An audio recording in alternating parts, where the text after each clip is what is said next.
Salve, salve, gente boa! Você sabe que os brasileiros que foram deportados lá dos Estados Unidos tiveram que quebrar o pau dentro do avião para poder não sofrer maus tratos, né? Sim, eles saíram lá em Manaus, assim, a história não está sendo muito bem contada, não. Eles saíram na marra, à força do avião, porque eles estavam sendo maltratados, agredidos, acorrentados, feito bichos. E aí o governo brasileiro tomou as medidas também, inclusive não deixou o voo continuar até Belo Horizonte, providenciou um outro avião. Vou te contar essa história, por quê? Porque dá para a gente comparar qual que é a visão deste governo em relação a essa questão da deportação com a visão do governo passado. Pois é, a gente vai poder comparar nesse vídeo aqui para você concluir. E também a gente acabou de descobrir que entre os golpistas mais radicais, a gente já sabia que eles eram golpistas, mas assim, que eles eram os mais radicais a gente ainda não sabia. Descobrimos hoje. De quem que eu estou falando? Michele Bolsonaro e Dudu Bananinha, o Eduardo Bolsonaro. Tá na delação do Mauro Cid. A primeira delação dele, que foi lá atrás, foi a público, foi revelada e a gente descobriu que a Michele e o Eduardo ficavam na cabeça do Bolsonaro para ele dar o golpe de uma forma violenta. É, muito mais sério do que parece. Vou te contar essas duas histórias porque eu cheguei a parar o domingo de descanso para vir aqui falar com você, porque eu acho que tem motivo para isso. A gente tem assuntos importantes para tratar aí. Vem comigo que eu sou Ricardo Mello, explicador geral da República. Estou aqui para traduzir o politiquês, o economês, o juridiquês para o bom e velho português. Já te peço, senta o dedo no like, se inscreve no canal, ativa o sininho e ó, entra no nosso grupo de WhatsApp, porque lá o conteúdo chega primeiro, link na descrição. Também te convido para participar do financiamento coletivo, porque é o que mantém esse trabalho todo aqui no ar, tá? E é um trabalho longo, exaustivo, de muita pesquisa, muito estudo. Antes de começar a gravar o vídeo, antes de apertar o REC e começar a gravar, tem muito trabalho que acontece antes. Você pode contribuir sendo membro do canal, aqui embaixo tem um botão que é o Seja Membro, e aqui em cima tem essa chave Pix, que é a maneira mais usada, inclusive. Se não tiver como para você, deixa um like, um comentário, uma inscrição, isso ajuda demais, demais, demais.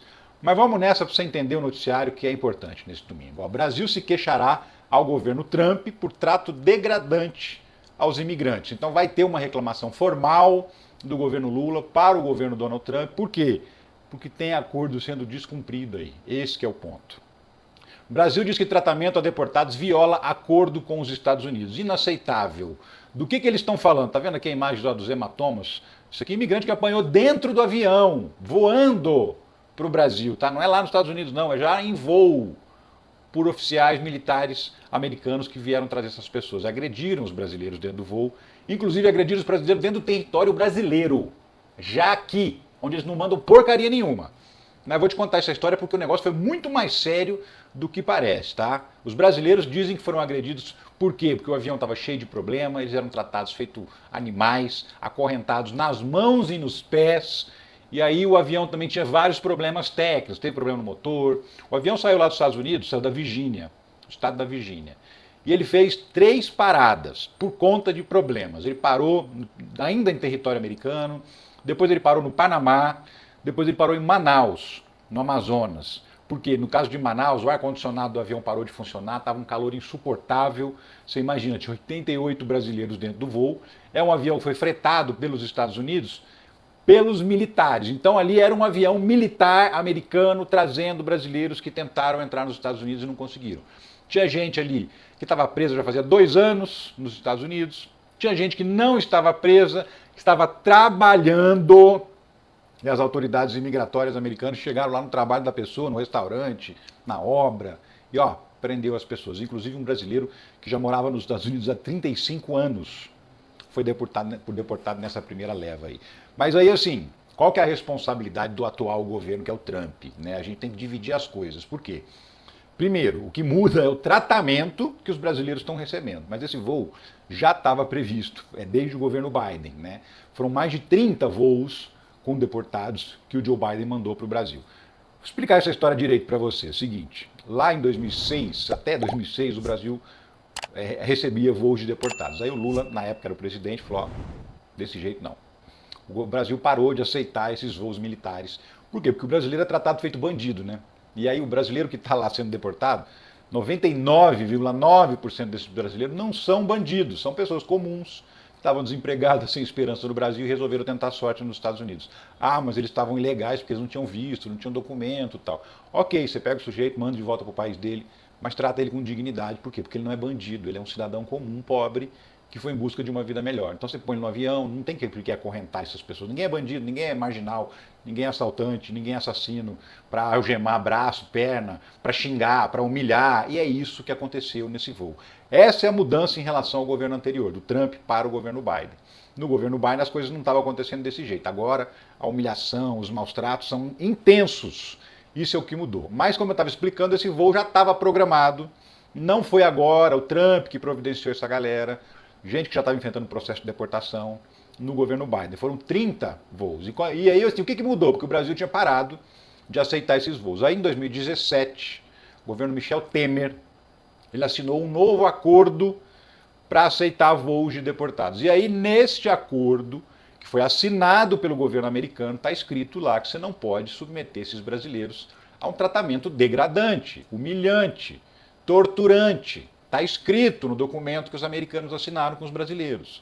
Mas eles voltaram a tratar os brasileiros feito bichos no voo. E aí é por isso que o governo brasileiro agora fez essa reclamação formal, esse protesto. O que foi feito? Chegou lá em Manaus, isso é importante você entender, porque não foi assim como estão contando não, tá? Chegou lá em Manaus, o avião ficou parado na pista de pouso, com todo mundo dentro, desligado, um calor infernal, todo mundo algemado e acorrentado pelas pernas, pedindo pelo amor de Deus para ir no banheiro, os militares não deixavam, pediam água, eles não davam, ameaçavam, eles relataram nas entrevistas que eles ameaçaram matar os brasileiros, falaram que não estavam nem aí com o governo do Brasil, né? Isso com um avião pousado no aeroporto de Manaus, tá? Em território brasileiro, e os caras botando banca. E aí os brasileiros se revoltaram, houve agressões físicas, houve mata-leão, gente que foi desmaiada, criança passando mal, mulher desesperada, houve tudo isso dentro do voo enquanto ele estava no pátio do aeroporto de Manaus. Aí eles se revoltaram, os brasileiros que estavam dentro do voo se revoltaram, mesmo acorrentados, eles conseguiram abrir a porta de emergência do avião e desceram, saíram em cima da asa do avião. E aí começaram a pedir socorro, pedir ajuda, pedir para chamarem a Polícia Federal. E aí os funcionários do aeroporto chamaram a Polícia Federal e aí os brasileiros foram desembarcados do avião na marra contra a vontade dos militares americanos que estavam trazendo. Por quê? Porque o combinado era esse voo chegar até Belo Horizonte, o aeroporto de Confins, porque a maioria dos imigrantes que vão lá para os Estados Unidos são de Minas Gerais, principalmente ali da região de Governador Valadares. Então, por conta disso, o combinado é sempre esses voos chegarem em Belo Horizonte.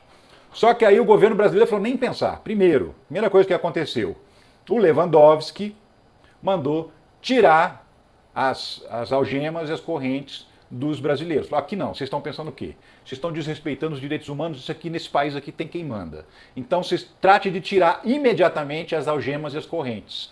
E aí a Polícia Federal chegou lá na hora, com essa ordem do ministro, e desacorrentou todo mundo, tá? Mas olha só a situação que eles chegaram. Esse vídeo aqui mostra a chegada dos brasileiros em Manaus. Depois que eles foram desembarcados desse avião que você está vendo aí, na marra, olha só, eles caminhando ainda algemados e acorrentados pelas pernas. Olha a dificuldade que eles têm para andar. Humilhados mesmo, tá? Tratados como lixo, como cachorro.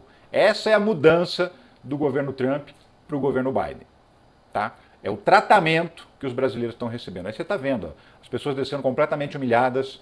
E aí, a partir desse momento, o Ricardo Lewandowski, ministro da Justiça, falou, ó, para com a palhaçada agora. Tá vendo? Olha a situação desse rapaz. Você acha que esse rapaz é bandido? Não, não tem bandido aí nesse voo. Tem gente que estava imigrante indocumentado, ou seja, sem documentos. Gente que estava tentando. Aliás, muitos brasileiros que hoje são imigrantes legais nos Estados Unidos ficaram 4, 5 anos, muito mais tempo até, como imigrantes ilegais até conseguir a sua documentação. Então o fato de você estar lá sem documentos não significa que você é um bandido. Então não tem justificativa um tratamento como esse. E aí o ministro Lewandowski falou, tira a algema. E o Lula falou, ó, manda um voo lá para Manaus para pegar esse pessoal, porque esse pessoal não vai continuar voando mais nesse avião dos Estados Unidos. Então chegou lá para os oficiais americanos que estavam no voo e falou, ó, serviço encerrado, vocês já fizeram a entrega. Daqui vocês voltam para os Estados Unidos imediatamente. E aí mandou, o pessoal dormiu lá, num alojamento lá em Manaus. Depois, no dia seguinte, foi um avião da Força Aérea Brasileira, um avião decente, com essas pessoas sem estarem algemadas e acorrentadas, foram trazidas para Belo Horizonte, foram encaminhadas cada um para suas casas. O governo fez uma recepção com dignidade, com decência e com auxílio dessas pessoas que nesse momento estão completamente desamparadas, né? A ministra Macaé Evaristo, que é a ministra dos Direitos Humanos, esteve em Belo Horizonte, entrou no avião assim que o avião estacionou para fazer a recepção desses imigrantes brasileiros. E depois também, esse aqui é um vídeo que o governo brasileiro divulgou justamente dessa recepção e depois do que os próprios imigrantes que estavam chegando no Brasil contaram que eles passaram na vinda e também como eles foram tratados na chegada ao Brasil. Foram tratados como? Como seres humanos, como devia ser. Dá uma olhada. Gente, boa noite. Bem-vindos ao nosso país, bem-vindos a Minas Gerais. Eu estou aqui a pedido do presidente Lula para acompanhar aqui o desembarque de vocês, para fazer essa recepção. O nosso posicionamento é que os países eles podem ter suas políticas imigratórias, mas nunca violar os direitos humanos de ninguém. E especialmente eu tenho um olhar para as crianças, então queria também pedir que as famílias com crianças elas tenham prioridade aqui nesse desembarque. A gente não pode suportar a violação dos direitos humanos. E o que aconteceu nesse voo foi a violação dos direitos dos brasileiros. Fomos atracados lá, que é o Gemado, na quarta-feira, meia-noite. Chegamos no Brasil, continuamos com a algema, falamos para eles, nós estávamos em território brasileiro, que em território brasileiro, que vocês tirassem a algema nossa, vocês não queriam tirar. Mas simplesmente o governo Lula, na hora, mandou um avião para nós, da Força Aérea, um avião confortável, viu? E o assunto é esse. Lula chegou e falou, nós vamos pegar o nosso povo e levar para cada um para sua casa. Isso que foi importante. Deu um tratamento digno de um ser humano ser tratado lá. Nós fizemos todo esse procedimento da forma mais séria e buscando preservar ao máximo a dignidade desses cidadãos. E foi uma recepção muito boa mesmo. Nós só temos a agradecer. Isso é muito importante porque a gente também tem um governo que pode agir em prol do seu povo. Chegamos no Brasil, chegamos na nossa casa, né? Dignidade, humanidade, é isso que a gente está falando. Tratar as pessoas como seres humanos, como elas devem ser. Pra você ter uma ideia, o México e a Colômbia recusaram esses voos militares americanos. Por quê? Porque já sabiam que havia tratamento indigno para os cidadãos. Então, nem puderam decolar dos Estados Unidos, sim, porque tem um acordo, como eu falei, porque não é um avião civil comercial que você compra passagem de viagem, é um avião militar. Mesmo sendo um avião de uma empresa privada, ele foi alugado pela Força Aérea Americana. Então ele é um avião militar. Então, para não aceitar ter os seus cidadãos tratados como criminosos, o México e a Colômbia, os presidentes lá, o Gustavo Petro da Colômbia, disse assim, ó, nós não temos problema nenhum em receber os nossos cidadãos aqui. Mas eles vão ter que vir num avião civil e tratados com dignidade e humanidade. Caso contrário, nem pensa em botar um avião no ar, porque aqui não vai pousar. A mesmíssima coisa disse a Cláudia Sheinbaum, que é a presidente do México. Recusou e não foi para lá um avião dos Estados Unidos com deportados, pelo mesmo motivo, porque era um avião militar que ela sabia que os mexicanos seriam tratados com essa indecência que você acabou de ver aí, né? O governo brasileiro aceitou esse primeiro avião, mas já está estudando a possibilidade de não aceitar novos aviões militares nessas condições. Inclusive, o governo brasileiro está estudando, porque existe um convênio, existe um acordo assinado entre os países. Então não se trata de não aceitar de jeito nenhum, se trata de impor condições. Ó, ou trata o cidadão com humanidade, ou então nós não vamos aceitar. E aí o que o Brasil está pensando? Em mandar pessoas da embaixada brasileira nos Estados Unidos, das representações consulares, para que essas pessoas recebam os brasileiros lá no embarque, lá nos Estados Unidos, para saber se está tudo bem com elas, e eventualmente até viaje no mesmo voo para o Brasil, para ver se os brasileiros vão ser bem tratados. O governo brasileiro está estudando implantar esse tipo de medida para impedir que os brasileiros que estão tentando a vida lá fora sejam tratados como bandidos, como lixo, como o Trump tem feito desde que assumiu, né? Nem uma semana completou de mandato, já voltou a ser a pior pessoa em ação na história do mundo. Donald Trump, tá aí. Né? Agora, eu disse para você que dava para comparar, né? O governo brasileiro fez o quê? Não deixou tratar os brasileiros como bichos, assumiu o restante do transporte, porque o avião, inclusive, corria risco de cair, era cheio de problema, um avião velho, sucateado, detonado, cheio de problema mecânico, técnico e o diabo. E aí o governo brasileiro falou, não, assim vocês não vão tratar os brasileiros, não. Trouxe os brasileiros para Belo Horizonte e providenciou a ida de cada um para suas casas, para suas cidades. E aí a gente compara, que em 2020 já acontecia esse tipo de deportação em massa, 2019, 2020 e tal. E o Bolsonaro foi perguntado, de 2020. Em janeiro de 2020. Poxa, Bolsonaro, foi perguntado o quê? Você vai deixar humilhar, espizinhar, pisar nos brasileiros desse jeito? Que patriota de merda é você, Bolsonaro? E aí o que o Bolsonaro respondeu na época? Que ele jamais pediria para o Trump não tratar os brasileiros como cachorros. Jamais vou pedir para o Trump mudar o tratamento dado aos brasileiros. Tá? Ele disse o seguinte, que se fosse ele, Bolsonaro, na hora de expulsar alguém do Brasil, ele até não colocaria algemas nem correntes, mas que se o Trump quer colocar, tudo bem.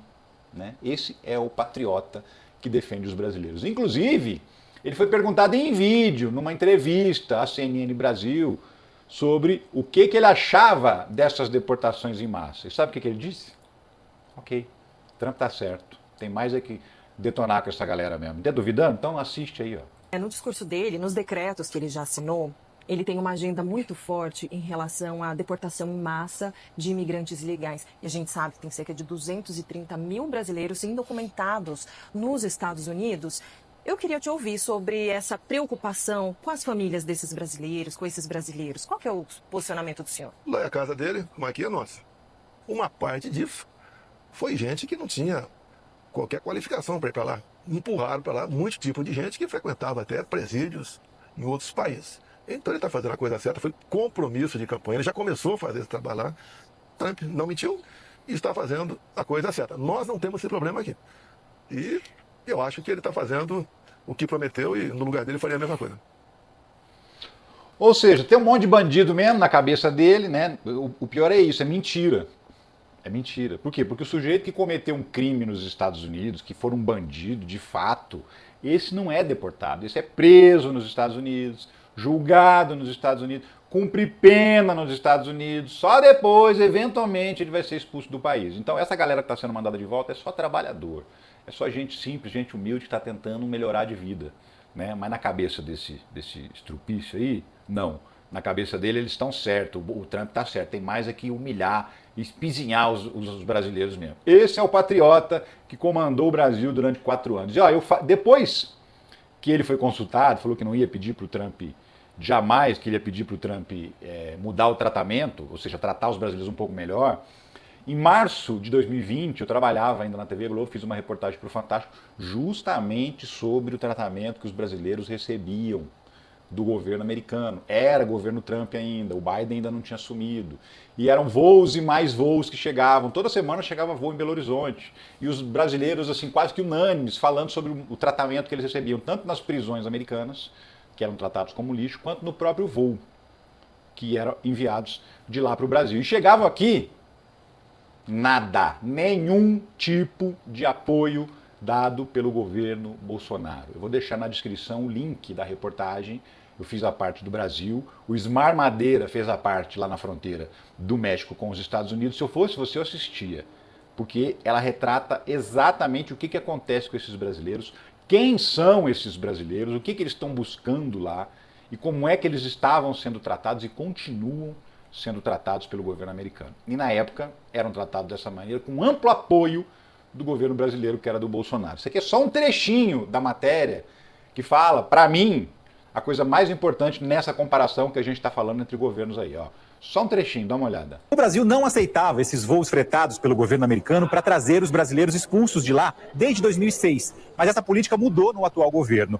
Mais de 500 brasileiros já foram expulsos e são trazidos em aviões fretados e pagos pelo governo americano. 6 já chegaram aqui no aeroporto de Confins. Agora está chegando o 7º. Esses brasileiros dizem que o único apoio que eles têm recebido na chegada ao Brasil é esse lanche aqui, que está sendo oferecido pela concessionária que administra o aeroporto. Vocês acharam que quando chegasse no Brasil ia ter alguma coisa? A gente achava. Quem não tivesse condições de voltar a casa, ter algum apoio, alguma ajuda, mas não. Descemos no aeroporto, se viram, cada um segue seu rumo agora. Tá aí, esse era o tratamento que eles recebiam do governo Bolsonaro quando chegavam no Brasil, eram abandonados lá no aeroporto. Muitos não tinham nem dinheiro para voltar para suas cidades e ficava por isso mesmo, porque o patriota que comandava esse país era favorável a tratar os brasileiros feito lixo. Tá? Qual que é a situação atual agora dos brasileiros que estão lá nos Estados Unidos, que ainda não foram deportados? Pânico, claro, pânico se instala, imigrantes evitam hospitais e crianças temem ir à escola. Sim, tem brasileiros que não estão indo trabalhar, porque estão com medo de estar lá no trabalho, chegar a imigração e prender.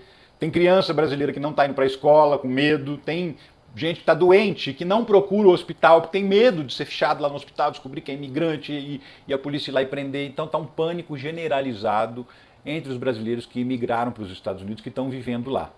Um pânico generalizado. É essa a situação. E assim, para o Donald Trump é lindo, perfeito, é isso que ele queria mesmo. Por quê? Porque isso amedronta outras pessoas e faz com que elas não queiram arriscar ir para os Estados Unidos. Então esse tratamento degradante, agressão física, abuso psicológico, acorrentar, deixar sem comer, deixar sem ir no banheiro, tudo isso é propaganda para outras pessoas não arriscarem ir para os Estados Unidos. Ou seja, desumanidade pura e simples, assim, ó, desumanidade mesmo, crueldade, maldade na alma das pessoas que determinam esse tipo de coisa. Podia simplesmente mandar o cara de volta para o país dele, porque, de fato, é direito de cada país determinar como é que funciona a imigração, quem eu aceito aqui, quem não aceito. Agora, quem não aceito, o que eu faço? Trato com dignidade, mando de volta.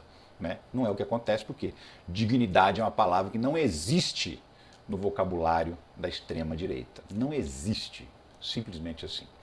Mas é isso.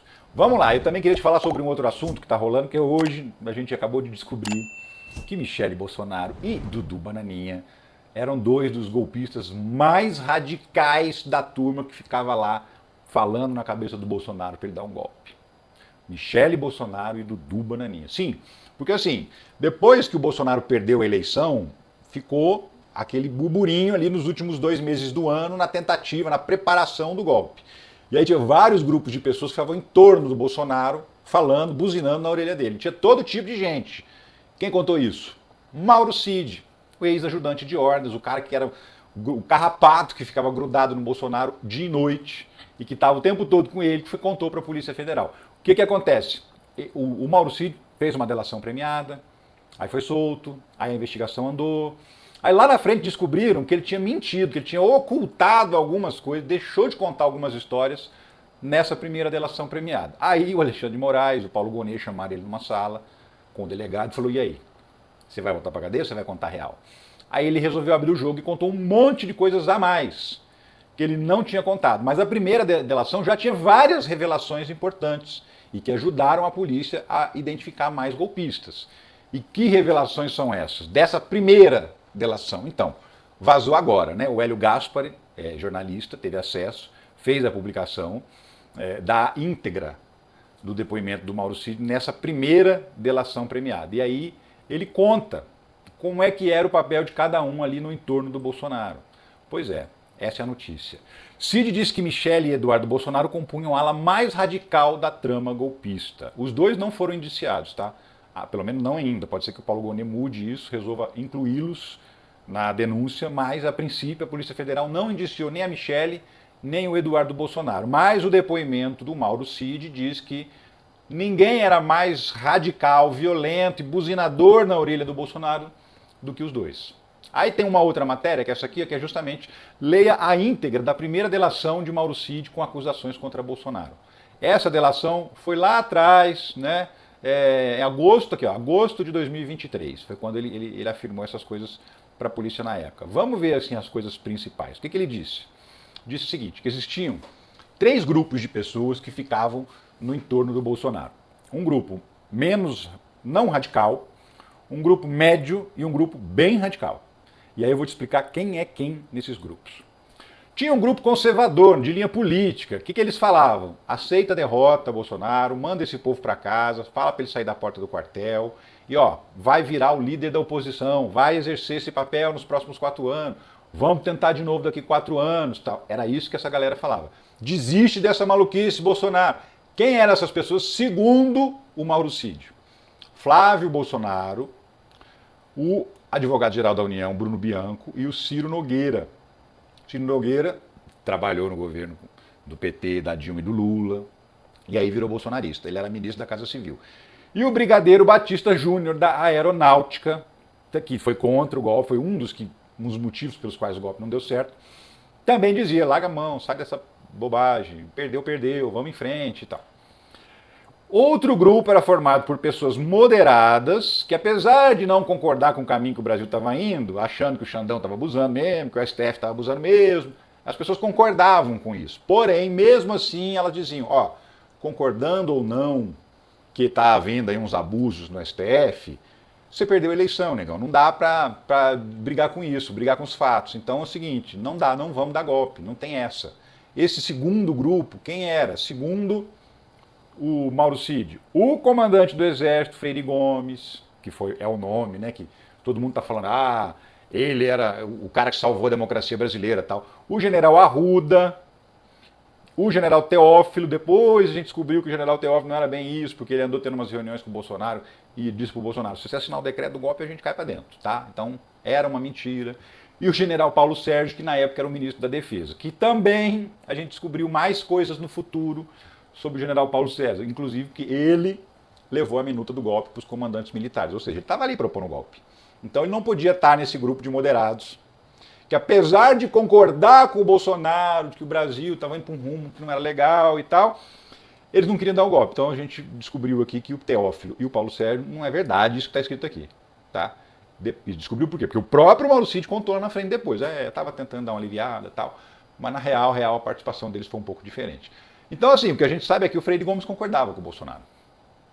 Ele só não queria dar o golpe, mas ele concordava com o Bolsonaro. Então assim, não foi uma coisa tão, meu Deus, o cara é um democrata. Não. Já tinha aquele aviso dos militares americanos dizendo que não aceitavam o golpe, né? Então era meio que por isso. Querer ele até queria, tinha uma vontadezinha, mas não estava topando fazer. O terceiro grupo era considerado mais radical. Só que esse grupo era dividido em dois também. Como é que é? Um grupo falava assim, não, vamos pegar essa questão das urnas, porque as urnas são fraudadas, a gente tem que insistir nisso, esse é o único jeito da gente dar o golpe. É provando que a eleição foi roubada. Quem fazia parte desse grupo? General Pazuello, Valdemar da Costa Neto, presidente do PL, e Major Denicoli. O Pazuello, você lembra, né? O ministro da Saúde, no pior período da pandemia, no período que mais morreu gente nesse país, gente que não deveria ter morrido, era o Pazuello, que era o ministro da Saúde. O Valdemar da Costa Neto pagou aquele estudo, né? Foi feito um estudo com uma ONG que analisou as urnas e fez lá um parecer dizendo que a eleição tinha problemas e tal. Eles sabiam que era mentira, mas fizeram o parecer mesmo assim. Então esse é o grupo radical, pero não mútil. Por quê? Porque eles queriam encontrar, entre aspas, ali uma saída jurídica, que era o quê? Contestar a eleição, a lisura das eleições, para justificar o golpe. Então não é que eles eram contra dar um golpe, não é isso. Mas eles queriam se basear na questão da fraude das urnas. O senador Luiz Carlos Reis também era dessa turma aí. Tipo, a gente até topa dar um golpe, mas tem que provar que foi roubado, saca? E aí tinha o outro grupo, vamos descer mais aqui, tinha um outro grupo mais radical ainda. Esse sim queria ver o circo pegar fogo e os bombeiros tudo de férias. Felipe Martins, que era assessor internacional lá do Bolsonaro, o ex-ministro Onyx Lorenzoni, que é gaúcho, o Jorge Saif, sabe quem que é o Jorge Saif? Né? Aquele senador de Santa Catarina que contratou para ser assessor dele, o Jair Renan, aquele que a família tinha um caminhão que apareceu com centenas de quilos de droga, saca? Esse. Ele também batia ali na tecla de que tinha que dar um golpe mesmo, tinha que ir pro pau. O sanfoneiro do capeta, que é o Gilson Machado, que era o ministro do turismo, aquele que ficava tocando sanfona nas lives do Bolsonaro. Então, o sanfoneiro do diabo. Ele mesmo, Gilson Machado. O senador Magno Malta, ou Magno Malte, para alguns, né, que é um cara que está sempre, ele aparenta, sempre está alterado. Deve ser da natureza dele, mas ele sempre parece que está alterado. Foi defensor do Lula, foi defensor da Dilma, e aí virou a casaca total para o bolsonarismo e era um dos golpistas mais ferrenhos. Deputado federal Eduardo Bolsonaro, falamos aqui do Bananinha, e o general Mário Fernandes, você se lembra? O Mário Fernandes era aquele que era o chefe da equipe que ia matar o Lula, o Alckmin e o Alexandre de Moraes. E aí, mais embaixo, está dizendo aqui, ó, e que compunha também o referido grupo a ex-primeira-dama Michele Bolsonaro, que tais pessoas conversavam constantemente com o ex-presidente, instigando-o para dar um golpe de Estado, e que eles afirmavam que o ex-presidente tinha o apoio do povo e dos CACs para dar o golpe. Ou seja, Bolsonaro pode dar o golpe, porque os caçadores e atiradores estão com a gente, eles vão para a rua armado, ia virar uma guerra civil, é isso que eles queriam, uma guerra civil de fato. Então, Michele, Dudu Bananinha, quem mais aqui? Vamos lá de novo, Onyx Lorenzoni, Jorge Saif, o sanfoneiro do capeta, o Gilson Machado, senador Magno Malte, deputado Eduardo Bolsonaro e Mário Fernandes. Esse capeta que ficava no ouvido do Bolsonaro para ele não amarelar. Ainda bem que ele amarelou, que aí a gente não teve mais problemas do que a gente já tinha tido até então. Mas é isso, gente. A gente descobriu hoje, então, que aquela cara de santa do pau oco da Michelle esconde uma golpista radical. Eduardo Bolsonaro não esperava nada diferente. Ele sempre foi esse radical mesmo, um extremista. Desses outros também não esperava muita coisa, não. Agora a Michelle que posa de santinha, né? Ela era a conselheira do golpe. Ele ficava ali, ó, dá o golpe, o povo tá armado na rua, o povo tá com a gente, os militares não estão nem aí com a gente vai lá botar o povo, dar tiro nos militares. Era isso. Ficava ali, ó, na orelha do Bolsonaro. Ainda bem que deu errado. Mas assim, que o Paulo Gonet analise muito bem esse material e que cogite, quem sabe, por que não, acrescentar mais algumas pessoas nessa denúncia, porque pode, viu? A Polícia Federal indiciou 40, se o Gonet quiser denunciar 45, 50, ele pode, ele tem essa autonomia. Então, esperamos que ele faça alguma coisa contra esses golpistas. Os golpistas indiciados a gente já sabe que serão denunciados, mas seria muito importante também que os golpistas não denunciados até o momento também entrassem no rodo, né? É isso, gente. Espero que você tenha gostado e obrigado por ter ficado nesse vídeo até o final. Eu volto a qualquer momento com outras notícias da política brasileira. Um abração. Tchau.